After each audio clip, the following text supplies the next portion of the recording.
So once upon a time, there was this king.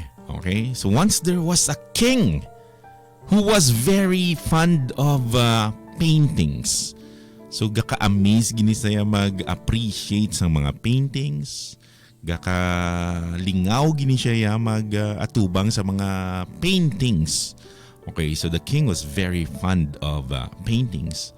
So, one day, he made an announcement in his kingdom that any painter or any artist who would make and bring painting that depicts peace best way will be rewarded.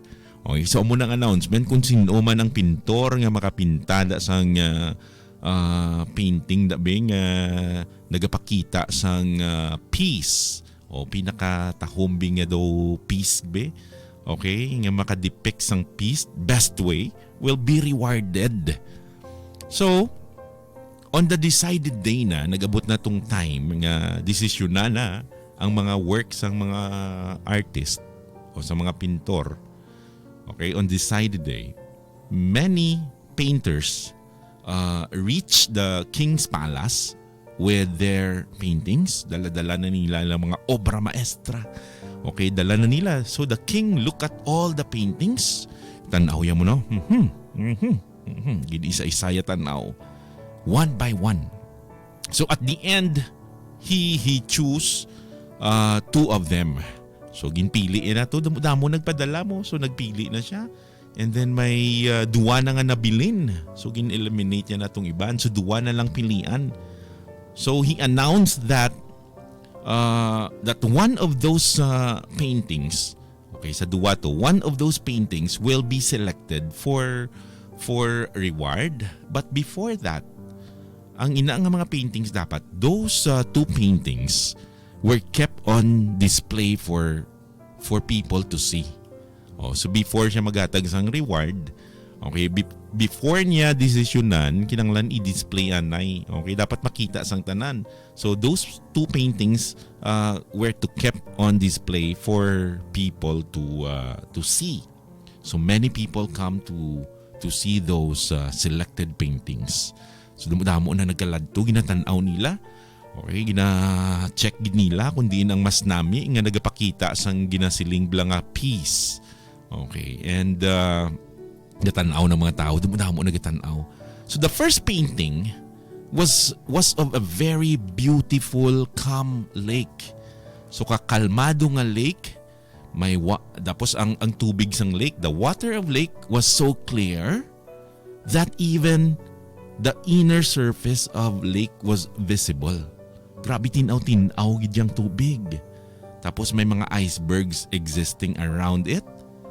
And the iceberg existing around it was emerging on it as if though mirror nga daw may daw espiyo, kumbaga ang mga gagwa nga mga iceberg daw gasilang man lang daw naga-espiyo. So muna sa katahom-taho ang pagpinta. And the sky, makita mo man nga ang langit, the sky was blue with white clouds. Grabe, nami blue ang sky, tapos may white nga clouds looking like balls of cotton were floating. So amunang tsura sang painting. Tahom-tahom. The first painting. While the second painting naman niya was of mountains. Okay, mountains with basta may bukid which look completely dry gid sang bukid, and lifeless, dry na lifeless gid ya, tapos deserted, and on the top of the mountains were thick thundering clouds. Grabe damol tapos thundering clouds, galum gid nga clouds, in which light, kumbaga ang kilata, lightning was shining. So amo na yung mga clouds. And then the river was in spate due to heavy rains. Kita mo yung river, gaawas-awas gid damo. Ang tubig ya massive gid, grabe. Tungod sang grabe nga rains. And then may kahoy, the trees were swaying nagasway amo now due to strong winds. And may waterfall man on one side. Tapos ang waterfall was raging.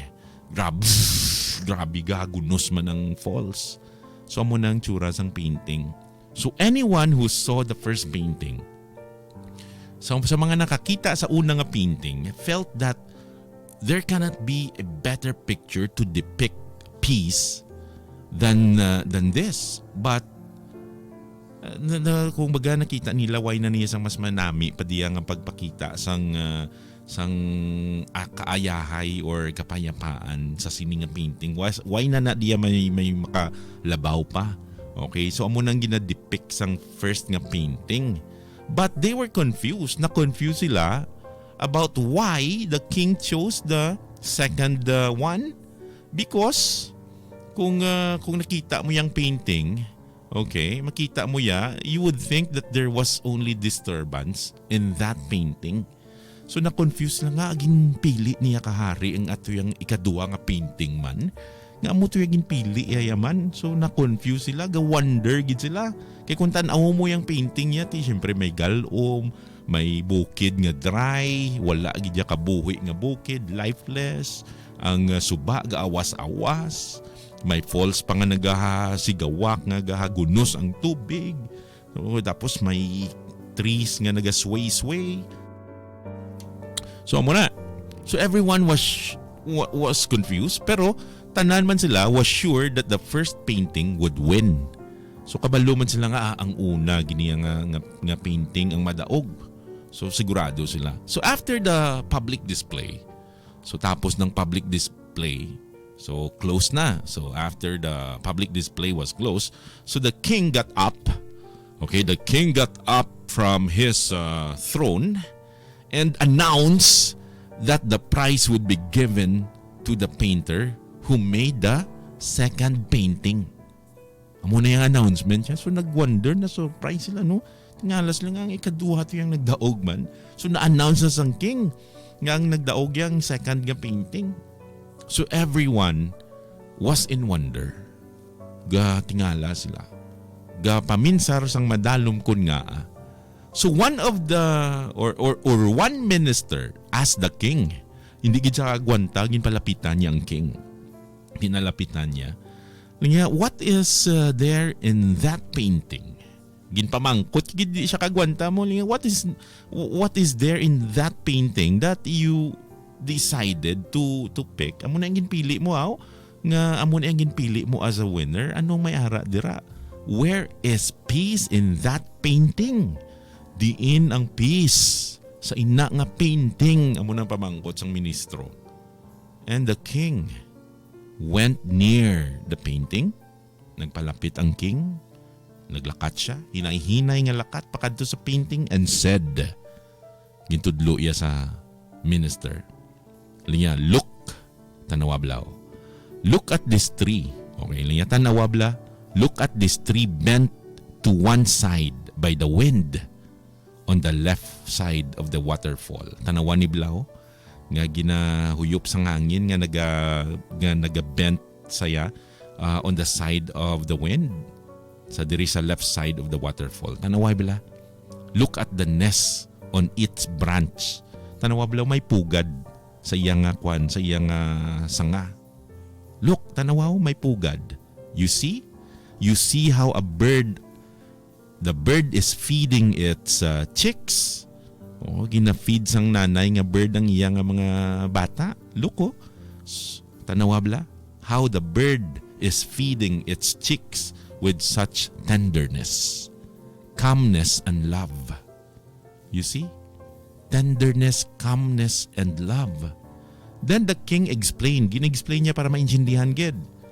Hambal sang king, being calm does not mean that you are in a situation where there is no noise, where there is no problem, where there is no hard work, where you are not tested. Hindi na yan mo silingon sa sang pagiging kalmado or calm.